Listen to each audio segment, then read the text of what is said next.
people are trickling in into the event. Thank you so much for being here. We're very excited to have everyone at this very insightful webinar hosted by Quebec, TransMedTech, and Spire Advisory Group. So we're very excited about the conversation about the AI application in the hospital setting and the Quebec experience. So thank you all for joining us. So excited to introduce you to the Quebec world-recognized artificial intelligence, which is working hand in glove with our life science industry to drive new research and innovation and bring to market new diagnostic, other life-saving solutions all across the globe. Today's rendezvous is also an opportunity to invite Silicon Valley to partner with the Quebec life science ecosystem. As we know, sharing knowledge on a global scale is essential and crucial to advance health science. Where several labs of large companies have been attracted, and where we have a mission to help startups, to seed startups, to stimulate the ecosystem, to make sure that the research we're doing is having a positive impact on society, whether it is through these industrial partnerships or through our research projects on AI for social good applications. And in this context, I want to say a few words about the work we've been doing since the beginning of the pandemic on COVID-19 related projects. There's been a huge enthusiasm by researchers to try to find a way that they can help with the unfortunate events that we've all been facing in the last few months. So one of the projects is being to design a new contact tracing method called COVID that uses machine learning in order to provide early warning of someone being infected and thus infectious before the person would actually get a test. Another project that we've been working on is Chloe. It's a chatbot that aims to help people to get information about the disease, about being tested, and so on. And finally, I want to say a few words about Lambda Zero. Lambda Zero is a project to use machine learning to design new drugs. And we've been working on antivirals for COVID-19. So both on the side of repurposing existing drugs and combining them in order to create a synergy that could help us fight the disease, and also using reinforcement learning to design de novo drugs that could be even more powerful, using these active learning and reinforcement learning tools to search in a huge space of drug-like molecules. And since I'm talking about drug discovery, I want to say a few words about our recent signature of a partnership between Mila and Novartis, and the opening of a Novartis Biome Hub in Montreal. Note that Novartis also has such a Biome Hub in Silicon Valley, so that should facilitate alliances between California and Quebec. So thank you. Good day to all. This webinar addresses an important and overarching topic, which is how best to integrate innovation into the healthcare system, but most importantly, which innovation and how innovators could better and more effectively address the real-world challenges and needs for successful adoption of healthcare technologies. To do this, it is important that the stakeholders community properly define the needs, which are complex, numerous, and varied, in a dynamic system where the path and processes leading from a problem to a relevant solution implemented in the healthcare system are complex and full of obstacles.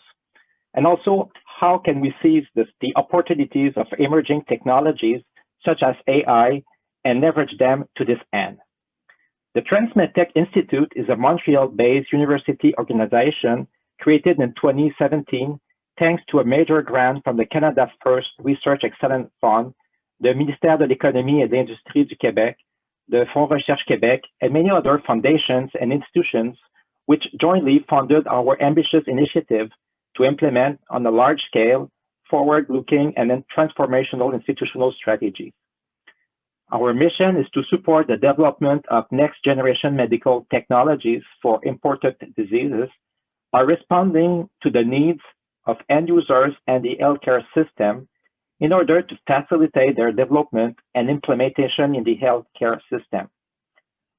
Our mission also is to train the next generation of highly skilled professionals in medtech to develop a talent pool to support the medtech industry sector, entrepreneurs, and business opportunities.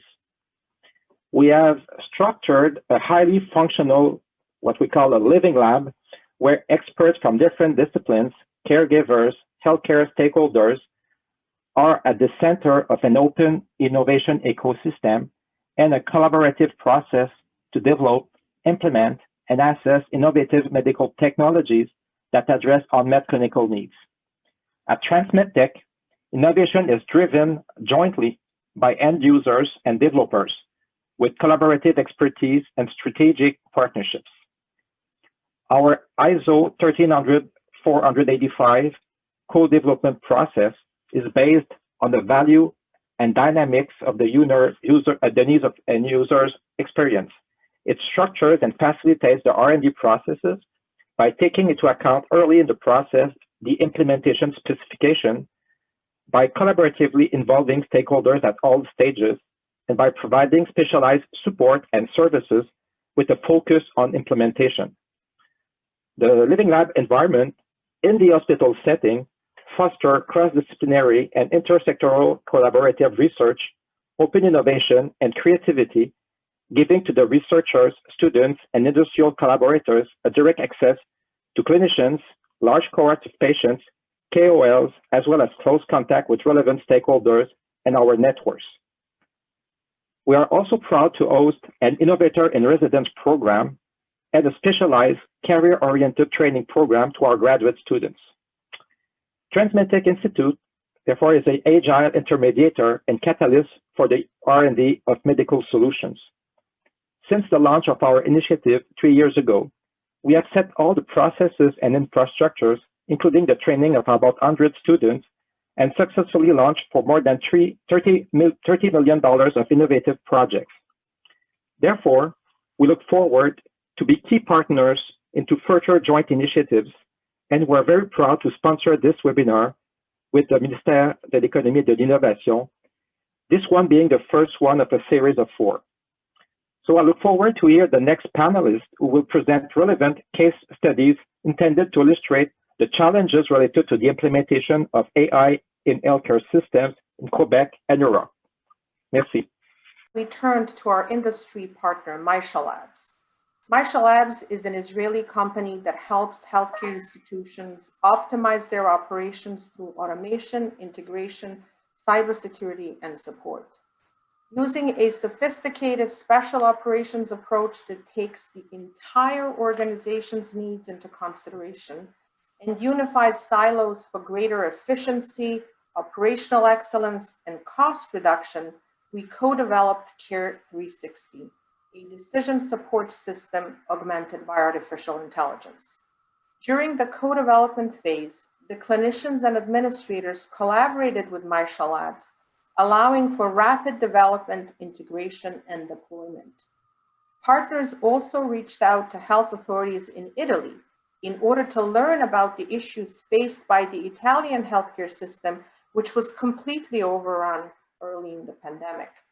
The resulting decision support system, Care 360, allowed for a proactive, streamlined, and efficient way of dealing with the influx of patients in an acute care setting in the context of a shortage of staff, personal protective equipment, and an ever-growing number of patients and hospitalizations.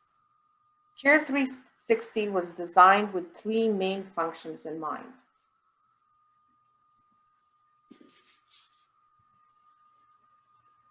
Prevention, The tool allows for identification and stratification of at-risk populations to prevent exposure.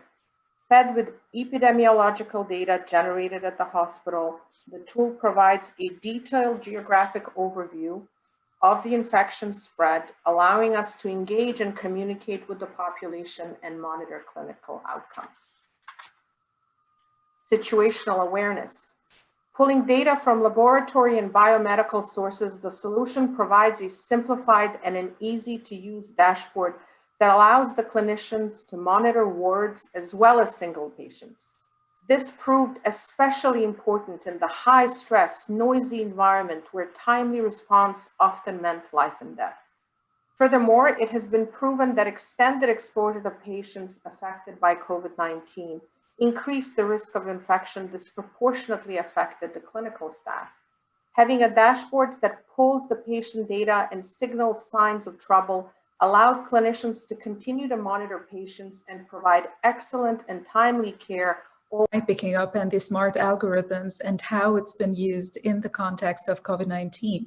So the really good thing that we have today is that we have smartphones, wearables, and a lot of those little toys that we have in our hands every day. It's allowing us to track things, to monitor things. And thanks to the smart algorithms, machine learning, and AI, we're capable of transforming this data that we're collecting into real intelligence that we can then use to create the value of personalized care, of being able to predict, to prevent, to help the patients and the people to participate in the healthcare and to have a more dynamic model of healthcare.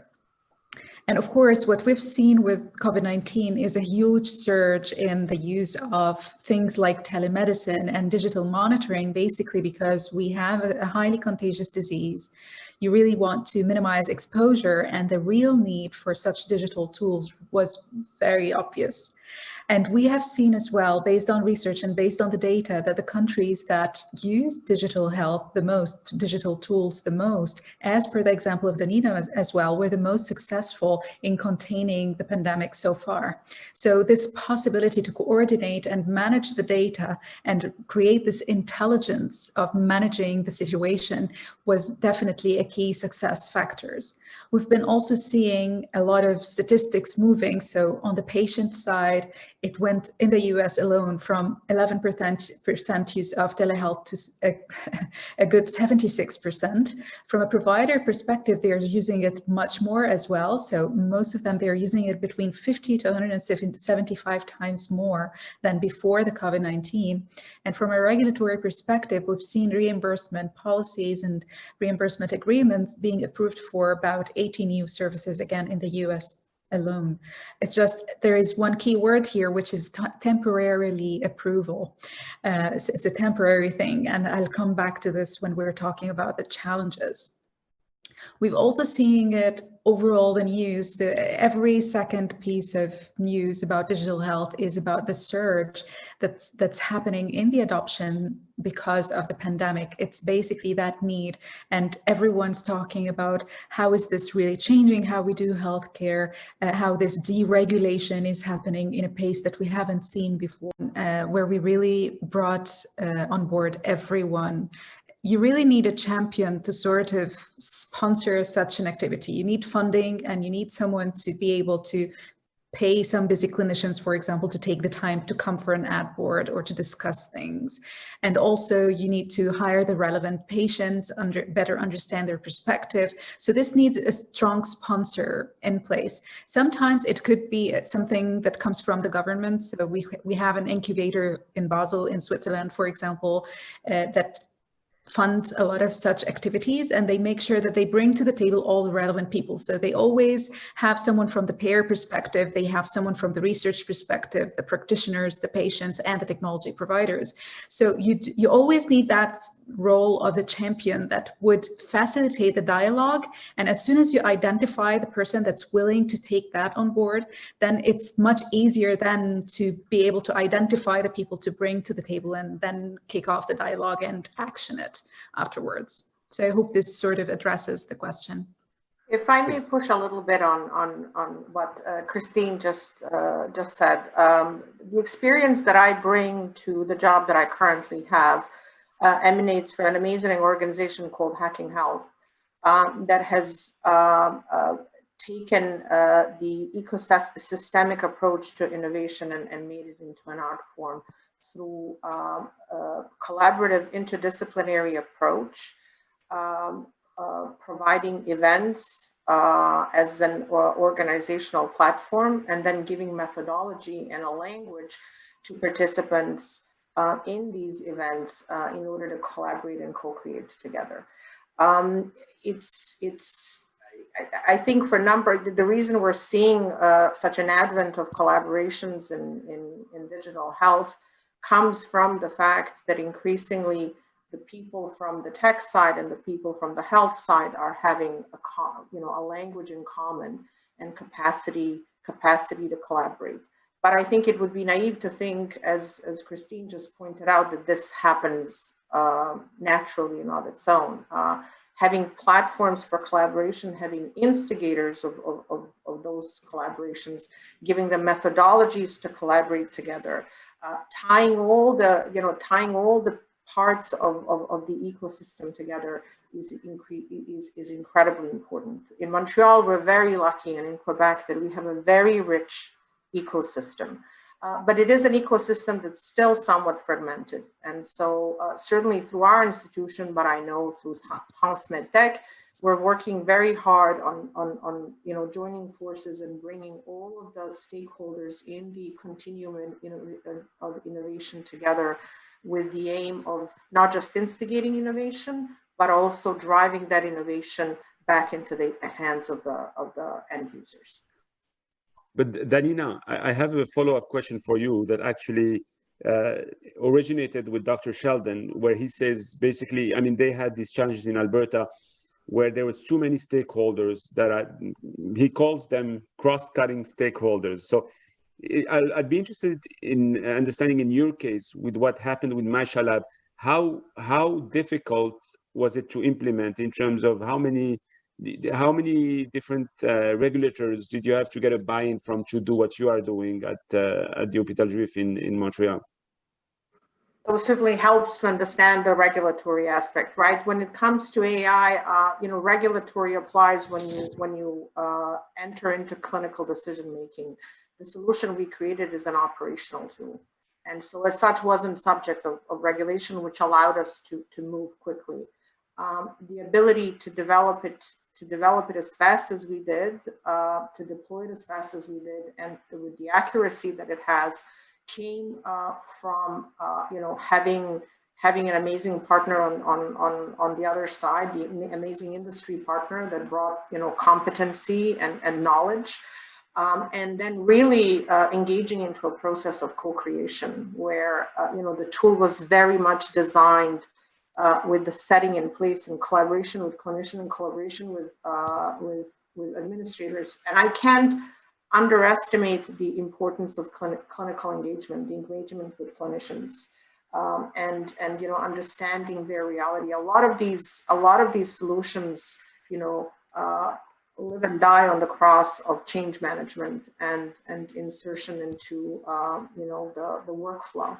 And so the ability to interact and the ability to take that and create and sort of move iteratively through the process of co-creation, constantly checking in with the end user, makes it so that ultimately you arrive at a product that is deployable, and that is not just deployable from the technical point of view, but deployable also from operational point of view, with internal buy-in, and you essentially, in the process of co-creation, you're almost ensuring that the buy-in follows as you are verifying with the end users. Yeah. Thank you, Danina. I hope I've answered your question. Danina, I see Asaf. I'm sorry to cut you, Atim. I see Asaf in the room. So yes, Asaf is here. So if my show, yeah, absolutely, yes. MyShalab is here, so they could speak from their perspective. I'm speaking from our clinical perspective. That would be interesting to have the other side. So first, thank you for having us. Thank you, Danina. It was great to hear all of you. It's really interesting. I'm joining you from Tel Aviv.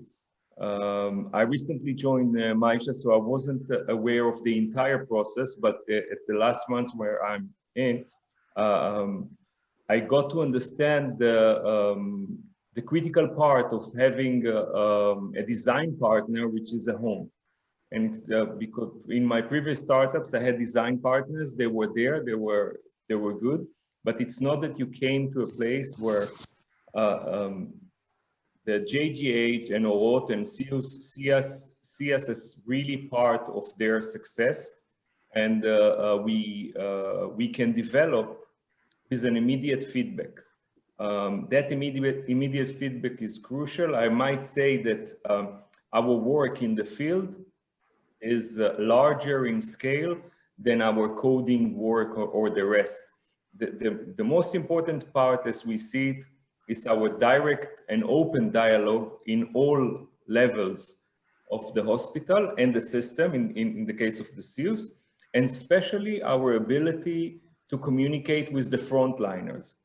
It's sort of easy to come to a meeting where the managers are attending and they say what they think and they have a lot of experience. But if you don't touch and feel, not in COVID times and literally, but the people who are doing the real work, the people that you are serving, then your tool wouldn't be something that they would use, because you know, it should be a very, very positive and user-centric process.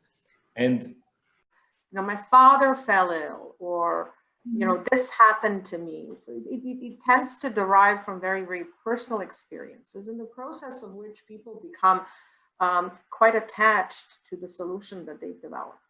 And then what we find is that by the time, you know, we get to the implementation phase, it becomes difficult, because it's often divorced from the realities of, you know, of the field level. And so what we're certainly hoping to do is open the playing field and make the needs known from the perspective of the care provider. Our added value in this process is that we have a, you know, very clear understanding as to what the critical unmet needs are.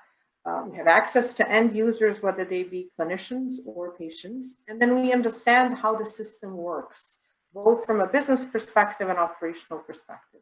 And so we feel that, you know, if with that... That has been said before, and I think at some point we need some kind of pragmatism. Pragmatism is important here. And one of the issues we have faced is cultural issues, or I'll just say language issue. And I'm not talking about French or English, I'm talking about interdisciplinary or intersectoral languages.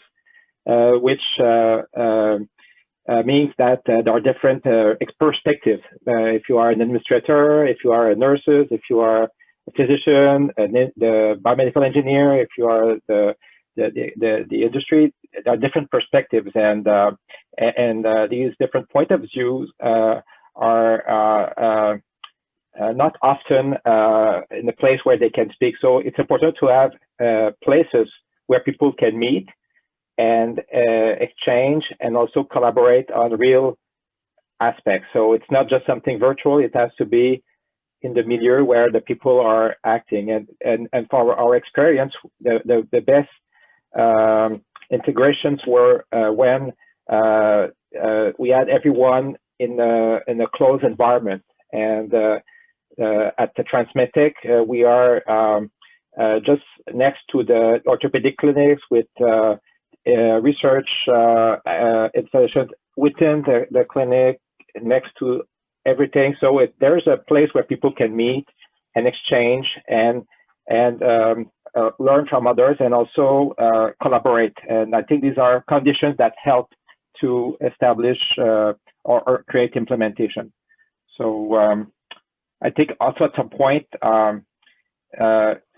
most of the time we try to create very big things, and sometimes we need to start at some place where we have a minimal viable project where we can just start to learn and implement certain aspects. So sometimes to have some phases, it's important as well to implement innovations in the healthcare system. So I will just stop here, but I agree with everything else and look forward to continue this discussion after.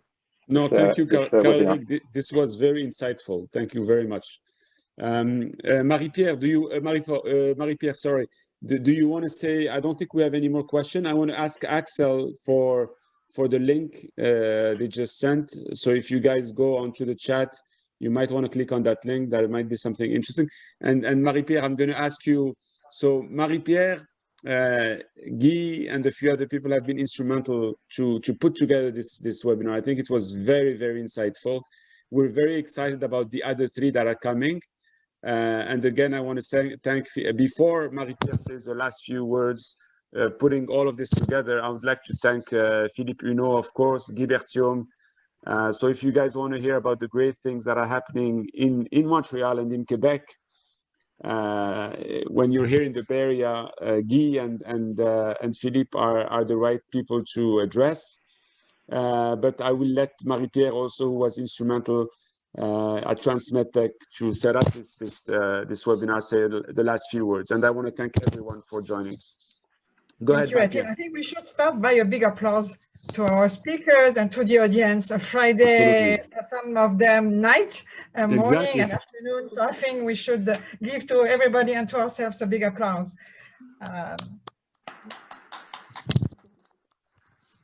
I think the leading thread of this webinar has been the challenges of implementing innovation in healthcare and supported by artificial intelligence, especially hospitals. So I want to thank Danina to show us how an hospital needs in a pandemic has been addressed and the solution have been deployed with a company far away from Montreal. Thank you, Masha Yanab. Thank you, Christine, to challenge us on how to, by involving users such as clinicians, innovative AI could be implemented in hospital environments, especially in the COVID-19 pandemic. And I will thank Nicola too, to show us how a company established now in an hospitals in Montreal, which is kind of, for many people unusual, and how you have access now to opinion leaders for multidisciplinary group to validate your product in real life environment with a real patient. I think this is one of the key of this program of Innovator in Residence. And finally, Jade, as a startup, I think you show us how the company is able to co-develop a product to be validated by surgeon in an hospital environment. So I will thank everybody and whole the team I have been working with in really in a living lab style since the last few weeks. Thank you, Atin, thank you, Guy, thank you, Real, to have been part of such a good dream team.